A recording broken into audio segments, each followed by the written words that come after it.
Okay guys, so for this project I'm going to use a pot and I'm just going to put a little water in the bottom of it, and I'm going to grab some paraffin wax, which I got at True Value Hardware, of course. It comes with 4 blocks in it, and I'm going to use a wide mouth mason jar, and I just put 2 blocks in it, and I set the jar in the hot water and I heat it up about a medium heat. I don't want it on high. I want to heat it up slowly because you don't want this wax really blistering hot.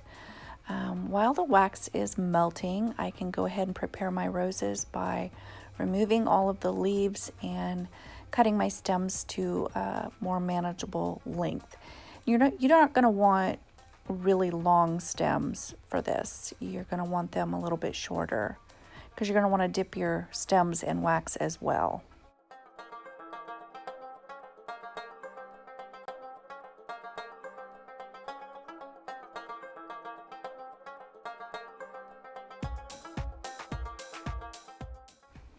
Okay, something else you're going to want to do is you're going to want to take a good look at your roses.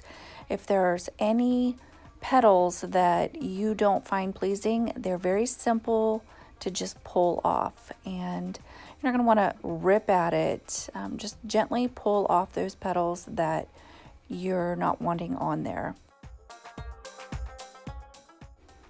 So when my wax looks ready, it's completely melted, I'm going to test it on my finger, because if it's too hot for my finger, it's too hot for the roses.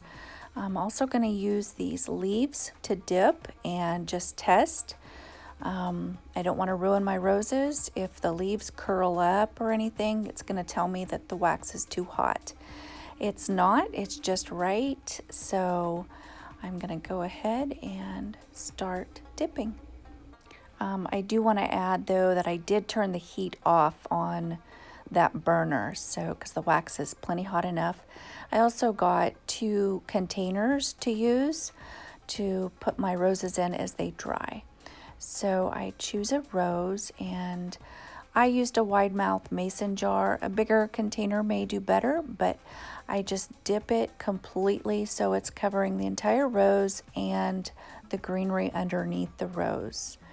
And when I pull it out, I want to stand it up and make sure all of that wax gets in between all of the petals, and you can kind of shake it around, move the petals if you want to make sure the wax is getting in there.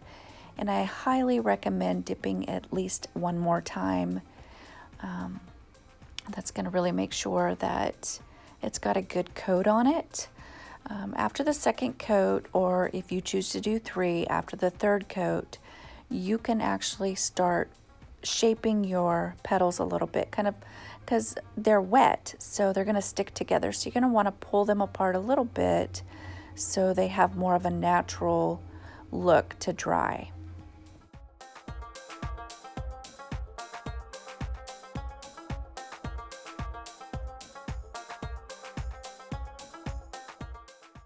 Okay, so at this point, I go ahead and give my roses another trim on the stem. I want them a little bit shorter because I'm going to dip the stem in the wax as well, and that's going to seal everything up and prevent the rose from rotting. So I just put it in a container to dry and move on to the next rose. Do expect to get quite a bit of wax on your hands. It's not hot. It's not going to hurt. This isn't like hot glue. It shouldn't be too hot. If it's too hot for you to handle, it's too hot for the roses. So you just go through each rose and dip them as many times as you feel necessary, and shape them and let them dry and enjoy them, because they will last for weeks or sometimes up to a year.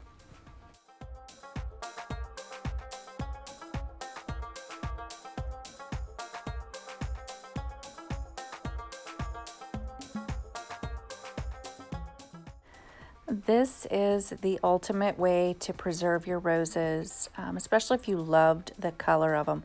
A lot of us got Valentine's roses, which was only a few days ago, and I absolutely love the color of these, and that's why I chose to dip them instead of drying. A lot of times drying is a lot easier, but I mean, this does take a little bit of time, but this way I'm gonna hold on to that color and the shape of the roses. They're gonna look perfectly fresh for months, and like I said, sometimes up to a year. They look like they were just bought and perfectly fresh. So I love this method. I hope you guys do too. I hope you try it. Let me know if you do.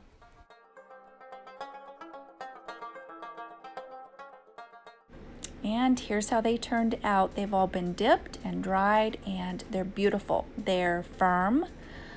Some of the petals are a little bit flexible, but that's what you want. That's perfect. So anyway, hope you guys liked this video. Hope you try it, and I'll talk to you next time. Bye-bye.